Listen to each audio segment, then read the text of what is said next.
नमस्कार, स्वागत है आपका एनएनसी न्यूज में। मैं हूं राजेश कुमार। आप देख रहे हैं हमारा स्पेशल प्रोग्राम न्यूज वीकली, जिसमें हम बात करेंगे बुरहान वानी के मौत के बाद भड़की हिंसा की और साथ में आपको बताएंगे कि कैसे 40 साल के इतिहास में पुर्तगाल बना यूरो कप का चैंपियन। मगर पहले एक नजर अभी तक की सुर्खियों पर। बुरहान वानी की मौत के बाद भड़की हिंसा में 30 की मौत, 800 से ज्यादा लोग घायल। महाराष्ट्र और मध्य प्रदेश में भारी बारिश के बाद आई बाढ़ से जनजीवन हुआ अस्त व्यस्त। जाकिर नाइक पर भारत सरकार कर सकती है कार्रवाई, गृह मंत्रालय कर रहा है भाषणों और फंडिंग की जांच। 5 देशों की यात्रा में दक्षिण अफ्रीका पहुंचे प्रधानमंत्री मोदी ने किया महात्मा गांधी को याद। यूरो कप में फ्रांस को हराकर 40 साल में पहली बार पुर्तगाल बना चैंपियन। अब खबरें विस्तार से। पंपोर आतंकवादी हमले के बाद सुरक्षा बलों को एक बहुत बड़ी कामयाबी की जरूरत थी, जो शुक्रवार को उस वक्त मिली जब सुरक्षा बलों ने अनंतनाग के पास आतंकवादी बुरहान वानी को मार गिराया। आपको बता दें, बुरहान वानी कश्मीरी युवाओं के लिए एक पोस्टर बॉय बन चुका था। कश्मीर में 3 पुलिस वालों की हत्या और लगातार सोशल मीडिया पर एक्टिव रहकर दहशत का दूसरा नाम बन चुके बुरहान वानी को सुरक्षा बलों ने मार गिराया। 22 साल का यह आतंकवादी पिछले 3 साल से घाटी में काफी सक्रिय था और कई आतंकवादी घटनाओं को अंजाम दे चुका था। बुरहान वानी की मौत के बाद जो हिंसा का दौर शुरू हुआ है वो खत्म होने का नाम नहीं ले रहा है। आपको बता दें कि हिंसा में अभी तक राज्य में 30 से ज्यादा लोगों की मौत हो चुकी है और 800 से ज्यादा लोग घायल हैं। जहां एक तरफ सुरक्षा बलों के लिए ये एक बड़ी कामयाबी थी, तो वहीं हिजबुल मुजाहिदीन के कमांडर बुरहान वानी की मौत से कश्मीर में हिंसा का दौर शुरू हो गया है। जगह जगह पर विरोध प्रदर्शन के बाद भड़की हिंसा की वजह से राज्य के 10 जिलों में कर्फ्यू लगा दिया गया है। साथ ही में राज्य के अलगाववादी नेताओं को नजरबंद कर दिया गया ताकि वो हिंसा को और ना भड़का पाएं। तो वहीं दूसरी तरफ आतंकवादी बुरहान की मौत पर राज्य में सियासत तेज हो गई है। नए नए इलाकों से लोगों के मरने की खबर आ रही है। शुरू में सिर्फ जनूबी कश्मीर में, कल रात को शुमाली कश्मीर में कुपवारा से भी इसी तरह की खबर आई। मजबूरन एक नॉर्मलसी की हवा पैदा करने के लिए यहां लोगों को लाया गया सिविल में। तो मुझे लगता है इस हुकूमत से हालात जो हैं वो दुरुस्त कैसे हो पाएंगे। अब यहां आपको देश प्रेम की वो तस्वीरें दिखाते हैं जो दुश्मन को बताने के लिए काफी है कि भारत ना आतंकवाद से कभी हारा है और ना ही कभी हारेगा। जी हाँ, आप स्क्रीन पर जो तस्वीर देख रहे हैं वो शहीद कर्नल एमएन रॉय की बेटी अलका की है, जो पिता की वर्दी पहनकर आतंकवादी बुरहान वानी को मारने वाले सैनिकों को सैल्यूट कर रही है। गौरतलब है कि 27 जनवरी 2015 को आतंकवादियों के साथ मुठभेड़ में कर्नल एमएन रॉय शहीद हो गए थे और अलका ने रोते हुए अपने पिता को आखिरी विदाई दी थी। अब रुक करते हैं अगली खबर का। गर्मियों में सूखे की मार झेल चुके मध्य प्रदेश और महाराष्ट्र की मुसीबतें कम नहीं हो रही हैं। इस बार भी आसमान से आफत बरसी है, लेकिन वो बारिश के रूप में। आपको बता दें, पिछले कुछ दिनों से लगातार हो रही बारिश के कारण मध्य प्रदेश और महाराष्ट्र में बाढ़ जैसे हालात पैदा हो चुके हैं और साथ ही कई गांवों का जो संपर्क है वो राज्य की मुख्य धारा से टूट चुका है। कुछ दिन पहले पानी की बूंद बूंद के लिए तरस रहे लोगों पर एक बार फिर कुदरत आफत बनकर बरसी है। पिछले कुछ दिनों से महाराष्ट्र और मध्य प्रदेश में हुई भारी बारिश ने तबाही का एक नया मंजर दिखाया है। कई गांवों का राज्य की मुख्य धारा से संपर्क टूट चुका है। हाईवे पर पानी जमा होने के कारण यातायात ठप हो चुका है। खबरों के अनुसार मध्य प्रदेश के 34 जिले बाढ़ की चपेट में हैं और प्रदेश की तमाम नदियां खतरे के निशान से ऊपर बह रही है। और परेशानी की बात तो ये है कि मौसम विभाग ने आगे भी भारी बारिश होने की चेतावनी दी है। तो सूखे की मार झेल रहे मराठावाड़ा में भी आसमान से आफत बरसी है।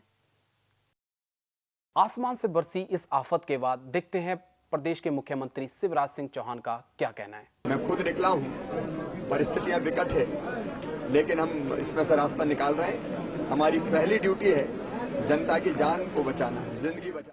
महाराष्ट्र के मराठावाड़ा में और मध्य प्रदेश में बारिश ने पिछले 10 सालों का रिकॉर्ड तोड़ दिया और साथ ही में सरकार के तमाम विकास के वादों की भी पोल खोल दी है। बहरहाल रुक करते हैं अगली खबर का। बांग्लादेश के ढाका में हुए आतंकवादी हमले के तार जाकिर नाइक से जुड़ते हुए नजर आ रहे हैं। आपको बता दें, सुरक्षा जांच एजेंसियों की खोज में पता चला है कि जो 5 आतंकवादी मारे गए हैं उनमें से 2 जो है जाकिर नाइक के भाषणों से प्रभावित थे।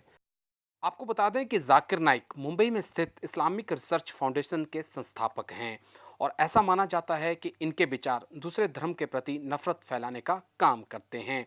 इतना ही नहीं, ब्रिटेन, कनाडा सहित तमाम यूरोपियन मुल्कों में उनके भाषणों पर प्रतिबंध लगा रखा है।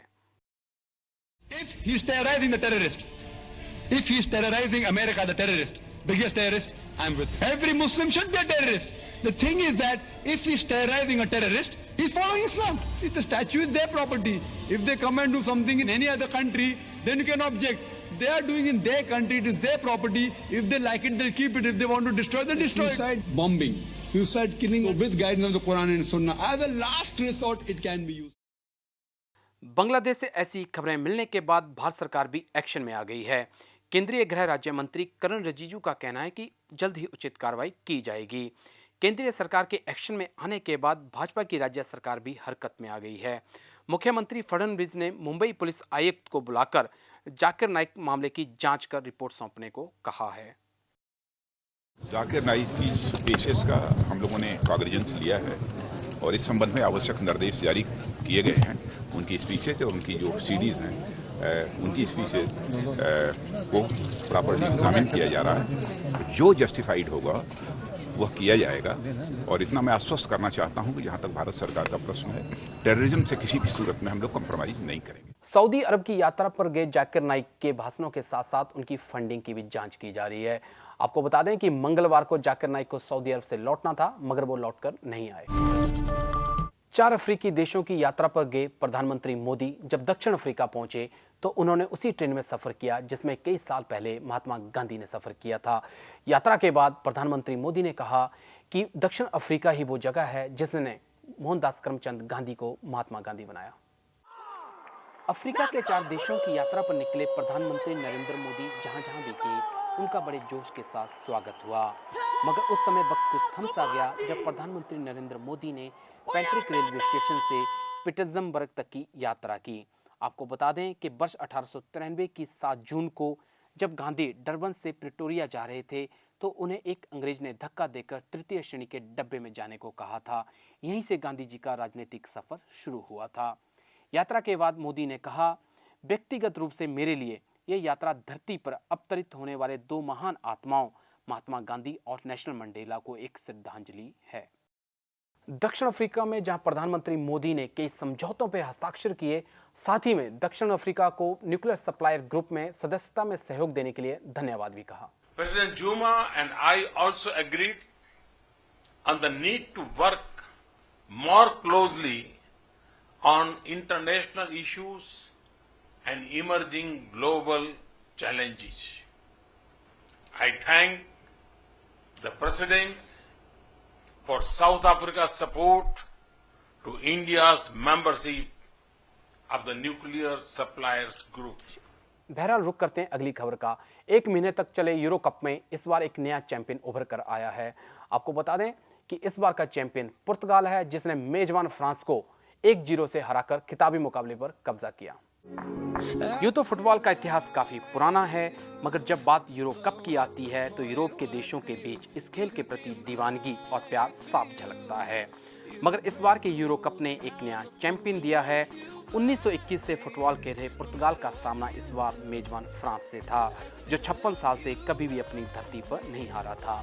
मगर पुर्तगाल के खिलाड़ी इस बार इतिहास को बदलने का सपना लेकर मैदान में उतरे थे, लेकिन उनका ये सपना उस वक्त टूटता नजर आया जब स्टार स्ट्राइकर क्रिस्टियानो रोनाल्डो चोट के कारण बाहर हो गए।